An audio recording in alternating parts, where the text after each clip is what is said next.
जासूस अभिनव हमेशा शहर के बाहरी इलाके में परित्यक्त हवेली से मोहित हो गया था। जर्जर दीवारों और उगे हुए बगीचे में एक निश्चित आकर्षण था जिसे वह रोक नहीं सकता था। वह पहले भी कई बार हवेली का दौरा कर चुका था, लेकिन यह हमेशा कसकर बंद रहता था और जीवन के कोई संकेत नहीं मिलते थे। एक रात जब वह हवेली के पास से गाड़ी चला रहा था, उसने खिड़कियों में से एक में प्रकाश की झिलमिलाहट देखी। उसकी जिज्ञासा उससे बेहतर हो गई और उसने जांच करने का फैसला किया।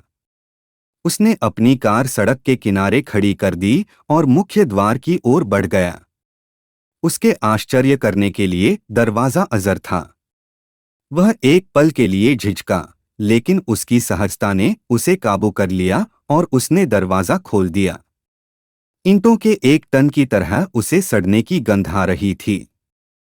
हवेली जर्जर अवस्था में थी और यह स्पष्ट था कि वहां वर्षों से कोई नहीं रहता था। हालांकि वह ऊपर के एक कमरे से आने वाली हल्की आवाज सुन सकता था।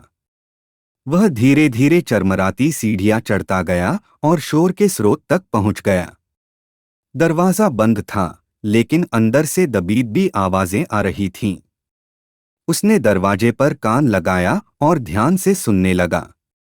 यह दो लोगों के बीच की बातचीत थी और वे एक डकैती की चर्चा कर रहे थे जिसकी वे योजना बना रहे थे।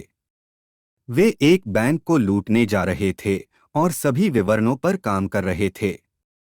जासूस अभिनव जानता था कि उसे तेजी से काम करना है। वह तेजी से सीढ़ियों से नीचे उतरा और अपनी कार की ओर चल पड़ा। उसे बैकअप के लिए कॉल करने और अधिकारियों को सतर्क करने की आवश्यकता थी। हालांकि जैसे ही उसने बाहर कदम रखा, उसका सामना दो आदमियों से हुआ जो उसकी प्रतीक्षा कर रहे थे। वे उसे बाहों से पकड़कर घसीटते हुए वापस हवेली में ले गए। उन्होंने उसे बांध दिया और एक परित्यक्त कमरे में छोड़ दिया। जासूस अभिनव जानता था कि अगर वह जीवित रहना चाहता है तो उसे तेजी से कार्य करना होगा। उसने अपने बंधनों से मुक्त होने की कोशिश की, लेकिन वे बहुत तंग थे।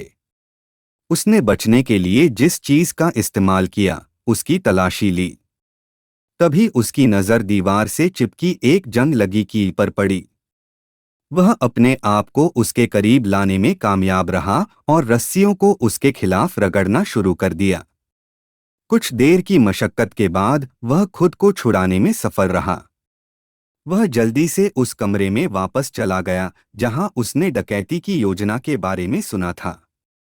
दो आदमी अभी भी अंदर थे, लेकिन उन्होंने उस पर ध्यान नहीं दिया था। वह उन्हें अपनी योजना को अंतिम रूप देते हुए सुन सकता था।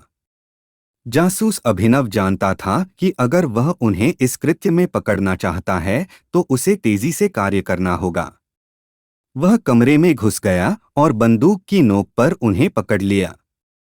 पुरुषों को गार्ड से पकड़ा गया और वह बिना किसी प्रतिरोध के उन्हें पकड़ने में सफल रहे। वारिस को नाकाम कर दिया गया था और दो लोगों को जेल की सजा सुनाई गई थी। जासूस अभिनव को उसकी बहादुरी और त्वरित सोच के लिए एक नायक के रूप में प्रतिष्ठित किया गया था।